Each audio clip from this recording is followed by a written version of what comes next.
ça c'est le cerf-volant, on va dire le premier cerf-volant qui a été inventé en Chine, c'est-à-dire il y a à peu près 2000 ans, c'est un aigle.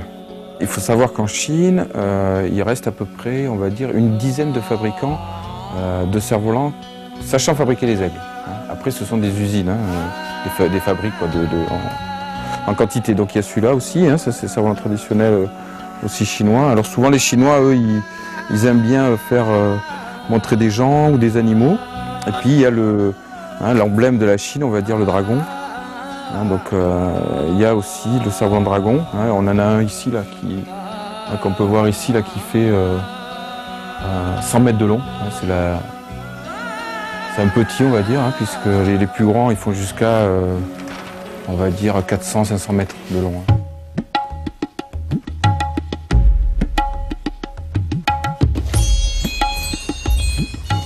J'ai rencontré donc le cerf-volant grâce à des livres en fait.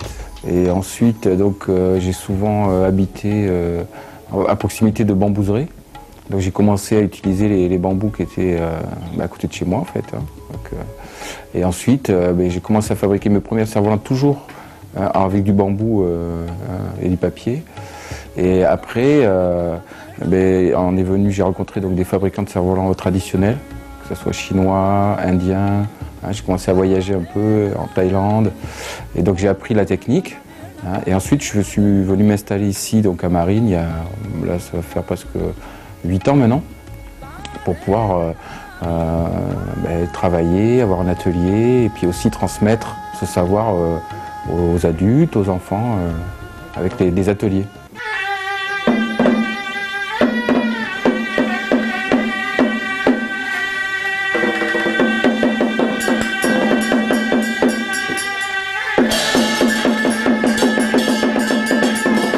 Ça c'est le cerf-volant traditionnel indonésien de combat.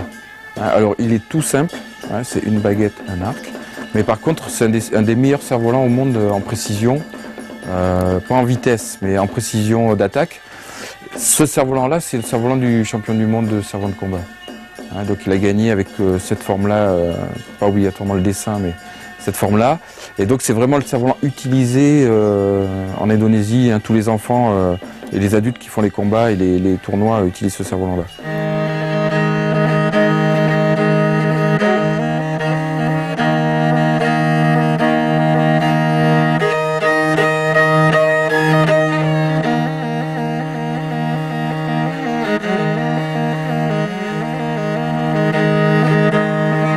Le matériau de base en fait pour fabriquer les cerfs-volants, on utilise souvent du bambou, donc bon, c'est vrai qu'ici c'est pas évident à trouver, mais si on en trouve du bambou, on peut le refendre donc avec un couteau. C'est un matériau qui se refend assez bien, donc on peut le refendre.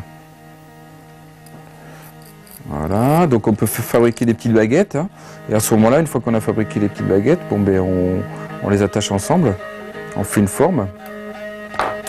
Et puis par rapport à cette forme, après, on fabrique son cerf-volant.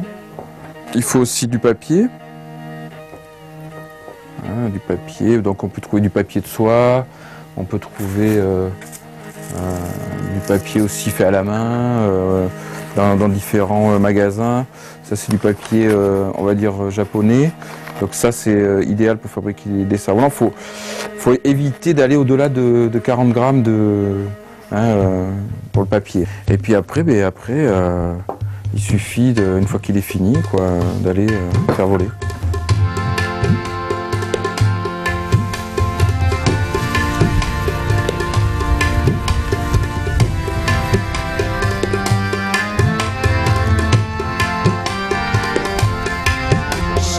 Il faut qu'on ait le vent dans le dos en fait. Et puis après, il faut lâcher du fil pour que le cerf-volant puisse monter, dès que le vent va commencer à le prendre, là, comme ça. Là. Et plus on va lâcher du fil, plus le cerf-volant il va monter en fait. Voilà, là il est parti. Et puis après on lâche. Et là il monte. Voilà.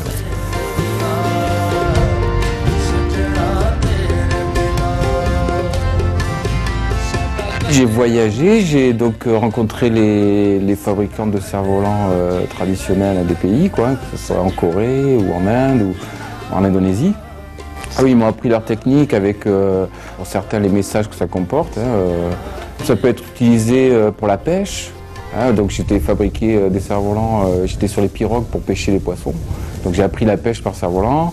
Après, ça peut être comme au Népal pour discuter avec les dieux. Donc les petits bonzes, ils font voler des cerfs-volants, ils les attachent à des pierres. Après, ils écoutent le fil. Et le fil, il provoque un son avec le vent, avec la tension. Et là, à ce moment-là, ils font une certaine prière. Et puis après, ça peut être le jeu. Alors là, le jeu, c'est le combat de cerfs-volants. Donc là, maintenant, j'ai appris carrément à faire les combats sur les toits, en Inde, en Indonésie. Et donc maintenant, je pratique. C'est presque un sport, quoi. Et je pratique ça.